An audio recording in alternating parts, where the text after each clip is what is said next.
जय हिंद, नमस्कार दोस्तों। मैं सचिन शुक्ला आपके अपने चैनल अजय एजुकेशन क्लासेस में आप लोगों का स्वागत करता हूं। आज हम लोग पढ़ेंगे पॉलिटेक्निक के बहुत ही इंपॉर्टेंट क्वेश्चन। देखते हैं कौन कौन से ऐसे क्वेश्चन है जो आपको आते हैं। अगर आते हैं तो आप लोग कमेंट करना, उसका आंसर नहीं आते हैं तो उसको हम लोग सॉल्व करेंगे। मेहनत अगर आदत बन जाए, मेहनत अगर आदत बन जाए तो कामयाबी एक ना एक दिन मुकद्दर बन जाती है। इसी जोश के साथ आ जाओ बेटा और चलो क्वेश्चन को सॉल्व करना शुरू करते हैं। क्वेश्चन क्या दे रखा है? क्वेश्चन दिया है, ध्यान से देखना एक एक क्वेश्चन क्योंकि सब बहुत इंपॉर्टेंट है बेटा। चलो क्वेश्चन क्या दिया है? क्वेश्चन कह रहा है कांच का अपर्तनांक 2/3 है। कांच हवा की सतह के लिए क्रांतिक कोण, कांच हवा की सतह के लिए क्रांतिक कोण होगा। बताना बेटा क्रांतिक कोण कितना होगा। तो देखो अपर्तनांक दिया है कितना, 3/2। यन दिया है, यन बराबर 3/2 दिया है। अब बाबू क्या होगा? क्रांतिक कोण पूछा हमसे। क्या पूछा है? क्रांतिक कोण सी पूछा है बेटा। तो क्रांतिक कोण यन बराबर हो जाएगा 1/sin सी हो जाएगा, इतना कर लोगे। उसके बाद यहां पे कितना दिया? यन का वैल्यू 3/2, ये हो जाएगा 1/sin सी। तो इसको पलट दो, कितना हो जाएगा? 2/3 बराबर 1/sin सी, sin c/1। तो यहाँ पे हो जाएगा sin c हो जाएगा, कोई दिक्कत नहीं होगी। इसको हम लिख सकते हैं, क्या लिख सकते हैं? sin c बराबर 2/3। ठीक है बाबू, क्वेश्चन में अगर ऐसा कहीं मान आ जाए तो इसका वैल्यू दिया रहेगा। 2/3 होता है sin 42 का मान।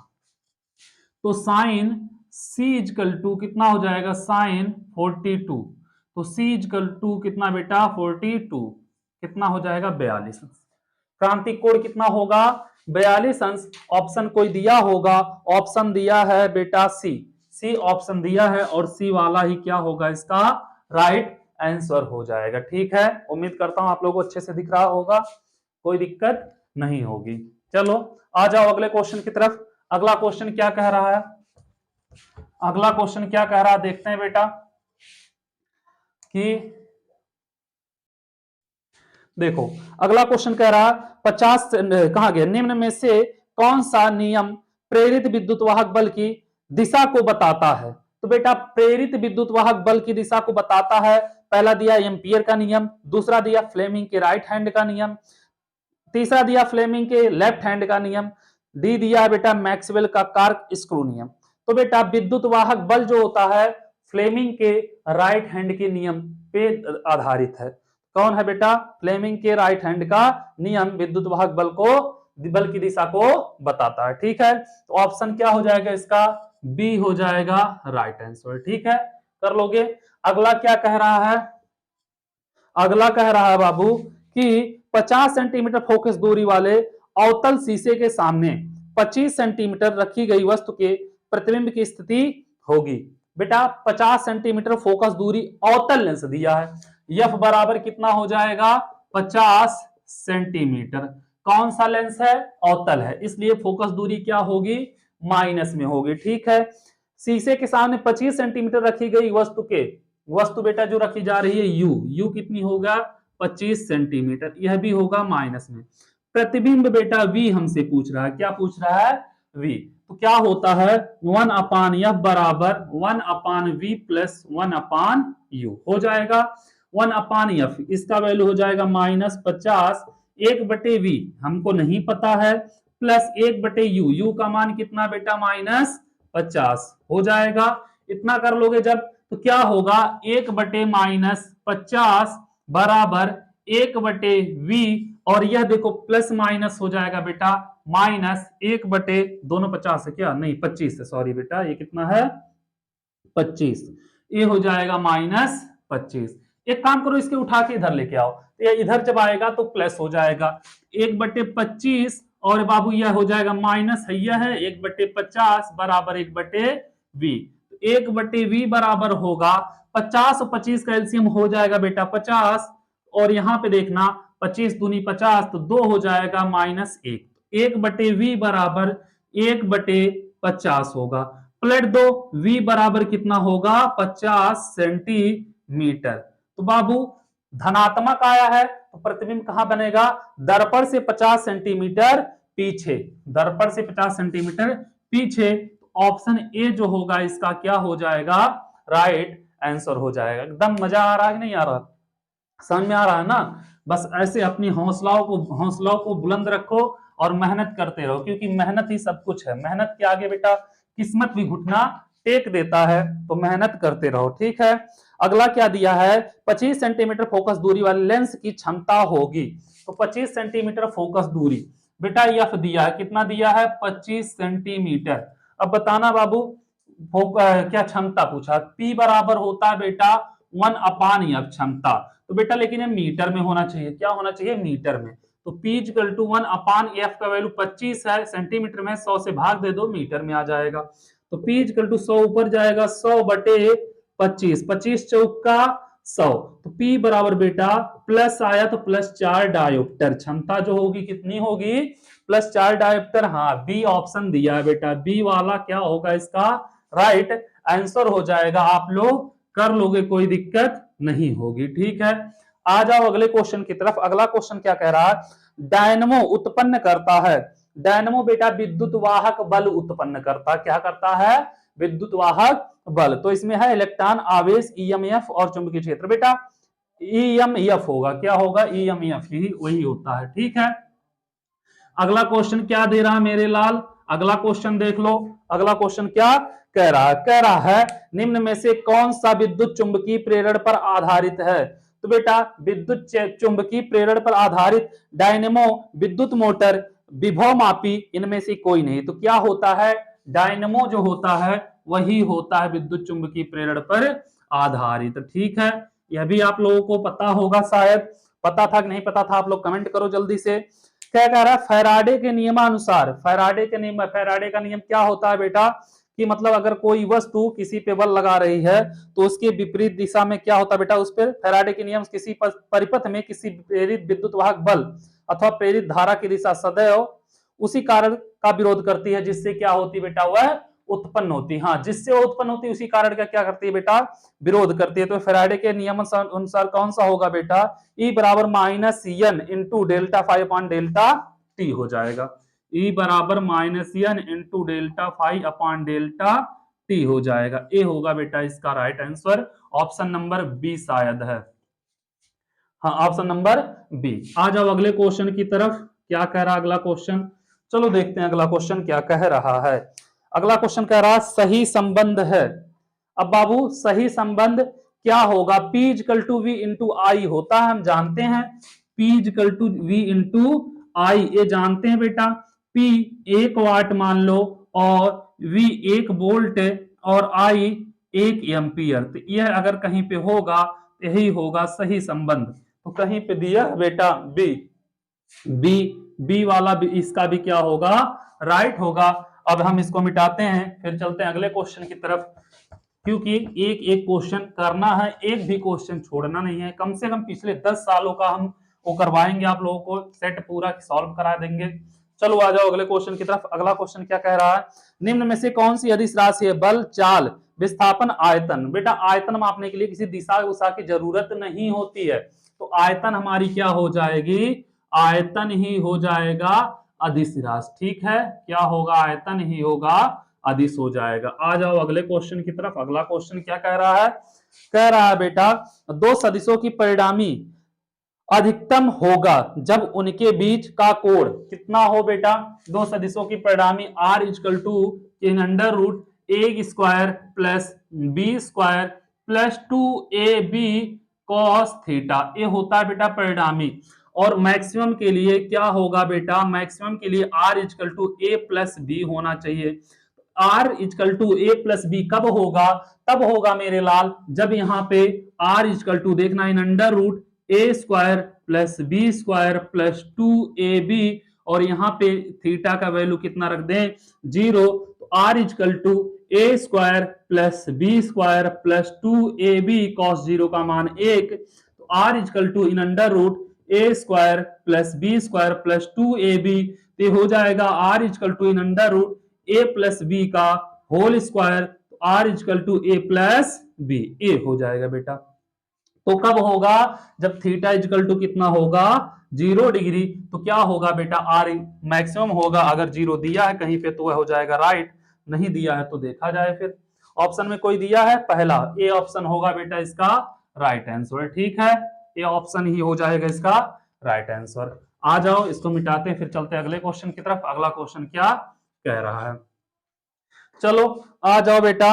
अगला कह रहा बंद की को प्रदर्शित करता है। तो बंद की को कौन प्रदर्शित करता है बेटा, ऐसे बंद की, ऐसे होता है, एक खुला की हो जाएगा और यहाँ पे ये क्या हो जाएगा बंद की, ऐसे कहीं पे दिया है। हाँ सी, सी इसका क्या होगा बेटा राइट आंसर होगा। ठीक है, आ जाओ अगले क्वेश्चन की तरफ। अगला क्वेश्चन क्या कह रहा है, बल की सीजीएस मात्रक है। बल का बेटा अब एमकेएस तो पूछा नहीं है, सीजीएस ये सब तो आप लोगों को लर्न होना चाहिए, पूरा याद होना चाहिए। बल की सीजीएस मात्रक क्या होती है, क्या होता है, डाइन होता है। दिया ऑप्शन कोई बेटा, डाइन सी दिया, ऑप्शन नंबर सी दिया है बेटा, सी क्या होगा इसका राइट आंसर होगा। ठीक है, चलो कोई बात नहीं, और आ जाओ। सही संबंध है tau equal to F into D, tau equal to F by D, tau equal to F plus D, tau equal to F minus D. तो टाउ इक्वल टू होता है बेटा एफ इंटू डी, यही इसका राइट आंसर होगा। ए क्या होगा इसका सही ऑप्शन होगा। ठीक है, चलो अब आ जाओ आगे। आगे क्वेश्चन क्या कह रहा, ऊर्जा का मात्रक। अब बेटा ऊर्जा का मात्रक जूल गुणे सेकंड नहीं होता बेटा, जूल प्रति सेकंड, किलोवाट, किलोवाट घंटा होता है बेटा। ऊर्जा का मात्रक क्या होता है, किलोवाट घंटा होता है। ए हो जाएगा इसका राइट आंसर। अगला क्वेश्चन क्या कह रहा है बेटा, इसको देख लो। कह रहा है चित्र ए व बी के बीच तुल्यांकी प्रतिरोध होगा। बेटा एक चित्र ऐसे दिया है, कुछ ऐसे लेके गया है, फिर ऐसे, यहाँ पे क्या किया, ऐसे करके कुछ प्रतिरोध ऐसे लगाया है, और यहां से लेके गया ऐसे, और इसको ऐसे बढ़ा दिया, और दूसरा यहां से ऐसे लेके गया है, फिर ऐसे किया है, यहाँ पे ऐसे कर दिया है, और यहां से ऐसे कर दिया है, फिर यहां से ऐसे, यहाँ पे ए दिया, यहाँ पे बी। अब प्रतिरोध क्या क्या दिया है बेटा, यहाँ पे 2 ओम, यहाँ पे भी 2 ओम, यहाँ पे दिया 2 ओम, यहाँ पे भी दिया है 2 ओम। हो जाएगा बेटा, कोई दिक्कत नहीं होगी। चलो ठीक है, अब इसका क्या पूछा है, तुल्य प्रतिरोध। एक चीज देखना, ए से जब जाओगे ऐसे ऐसे तो क्या होगा, ये दोनों समांतर क्रम में तुमको दिखेंगे, क्योंकि इस पॉइंट से यहां से अलग हुआ, यहां से अलग, दोनों फिर यहाँ पे मिल रहे हैं। तो समांतर क्रम में बेटा 1/r इक्वल टू 1/2 और प्लस 1/2 हो जाएगा, 2/2 काटोगे बेटा 1 ओम।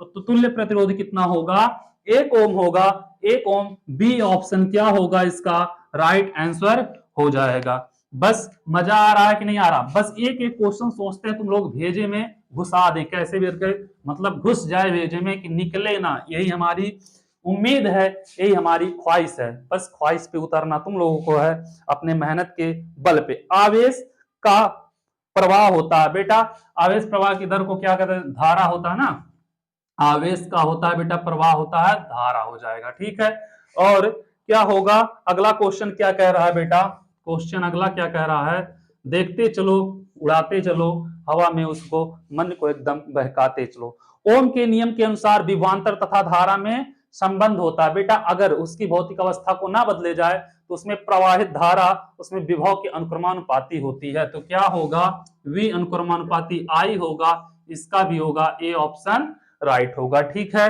कर लोगे आप लोग। फिर अगले क्वेश्चन की तरफ आते हो, देखते हैं, आ जाओ सब लोग, रुकना नहीं है किसी को, सबको अगले क्वेश्चन की तरफ आते रहना है। ठीक है, अगला क्या कह रहा है, यदि दो प्रतिरोध R1 तथा R2 श्रेणी क्रम में जुड़े हैं तो उनके तुल्यांकी प्रतिरोध R का मान होगा। तो बेटा R1 एक प्रतिरोध है और दूसरा कौन सा प्रतिरोध है, R2 है, और दोनों जुड़े हैं किसमें, श्रेणी क्रम में। इसका जो बेटा R होगा वह R1 प्लस R2 के बराबर होगा। ठीक है, कर लोगे, हो जाएगा, कोई दिक्कत नहीं होगी और होना भी नहीं चाहिए। विद्युत ऊर्जा का मान होगा, विद्युत ऊर्जा का मान आप लोगों को बताना बेटा, विद्युत ऊर्जा का मान क्या होता है। तो क्या होता है बेटा, W इक्वल टू होता है VIT, और V का मान होता है बेटा I इंटू R, और IT बचा हुआ है, क्या हो जाएगा I स्क्वायर RT। कहीं पे दिख रहा है बेटा I स्क्वायर RT, देख लेना एक बार ध्यान से अपनी सरसरी निगाहों से, I square RT, A option होगा बेटा इसका राइट आंसर। आ जाओ अगले क्वेश्चन की तरफ। अगला क्वेश्चन क्या कह रहा है, अगला क्वेश्चन कह रहा है बेटा 2 मिनट के लिए प्रतिरोध तार को 12 वोल्ट के साथ, बेटा समय कितना दिया है टी बराबर 2 मिनट, ठीक है। तो 2 मिनट बाबू, 2 × 60 मतलब 120 सेकंड हो जाएगा, नहीं हो जाएगा? 1 मिनट देखने आ रहा है, नहीं आ रहा, कितना हो जाएगा बेटा? 120 सेकंड हो जाएगा यह, ठीक है। अब क्या होगा, और क्या दिया? और कुछ दिया है तो देना तो पड़ेगा ही। और कह रहा 12 वोल्ट के साथ विभव दिया, V बराबर बेटा कितना दिया है? V बराबर 12 वोल्ट, ठीक है। और क्या पूछ रहा है बाबू? और क्या कहा है? जोड़ने पर 3.5 एम्पीयर की धारा प्रवाहित तार में ऊर्जा होगी। 3.5 एम्पीयर की धारा प्रवाहित हो रही है, ऊर्जा पूछ रहा है बेटा। तो W इजकल टू कर दो वी आई, क्या है था बेटा? We I T. V का मान 12, I का मान 3.5 और T T T T T T 120, ठीक है। करोगे बेटा, यहां से दशमलव हटाओगे, यहां से 0 हट जाएगा, 12 बराबर हम 144 गुणे 35। अब इसका आप लोग आंसर निकाल लेना, जो आंसर आएगा वो कमेंट कर देना कि सर यह आंसर आया है, यही इसका सही होगा, ठीक है। अब इसको हम मिटा रहे हैं और उम्मीद यह कर रहे हैं आप लोगों से बहुत भारी कि एक एक क्वेश्चन आप लोग पढ़ोगे, सही से देखोगे और उसको रिवीजन भी करते रहोगे, क्योंकि हमारी शिक्षा जो है वह कहीं व्यर्थ नहीं होती, हमेशा हमको आगे लेके जाती है। एक यही चीज है जो कभी हमको घाटा नहीं देती। चलो आ जाओ, क्या दिया है बेटा? कूलाम प्रति सेकंड बराबर होता है, तो बेटा क्या कूलाम प्रति सेकंड आई बराबर क्यू बाई टी, पढ़े हो कि नहीं पढ़े हो? यह हो गया कूलाम, यह हो गया प्रति, यह हो गया सेकंड, तो किसके बराबर? आई मतलब एम्पियर के, ठीक है। किसके बराबर होती है बेटा? एम्पियर के। डी ऑप्शन क्या होगा इसका? राइट आंसर हो जाएगा, ठीक है। चलो आ जाओ अगले क्वेश्चन की तरफ। अगला क्वेश्चन क्या कह रहा है? फिनाल फैथैलीन का क्षारीय माध्यम में रंग होता है, तो बेटा क्षारीय माध्यम में जो रंग होता है इसका कैसा होता है? गुलाबी होता है, ठीक है। आ जाओ अगले क्वेश्चन की तरफ। क्या कह रहा है? कह रहा है जब प्रतिबिंब अनंत पर बनता है, अरे बेटा ये तो दूरदर्शी की आवर्धन क्षमता बराबर होती है ऑब्जेक्टिव आई लेंस बेटा, minus F O upon F E के बराबर होती है आवर्धन क्षमता, आए समझ में? चलो, तो मतलब इसका भी ए ऑप्शन क्या होगा? सही हो जाएगा। अगले क्वेश्चन की तरफ आ जाओ। अगला क्वेश्चन क्या कह रहा है? अगला क्वेश्चन कह रहा है कोण जो कोई वस्तु हमारी आंख पर बनती है कहलाता है। जब कोई वस्तु बेटा, वस्तु द्वारा कोण जो हमारी आंख पे बनता है उसको हम क्या कहते हैं? दर्शन कोण। बहुत पहले से पढ़ रहे हो, कोई दिक्कत नहीं होना चाहिए, कर लोगे, कोई दिक्कत नहीं होगा ना। बल में प्रयुक्त की जाने वाली गैस होती है, ये भी तो आप लोगों को पता होगा, कौन सी गैस होती है बेटा? आर्गन होती है। कौन सी गैस होती है? आर्गन होती है। कौन? आर्गन क्या होती है? बल में प्रयुक्त की जाती है। चलो ठीक है बेटा।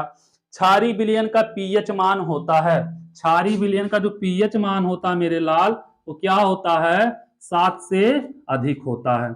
चलो यहां तक आप लोग कर लेना, इसके आगे फिर हम क्वेश्चन लेके आते हैं, ठीक है। जितना उसके चैनल को सब्सक्राइब और शेयर करना आप लोग मत भूलिएगा। Thank you so much.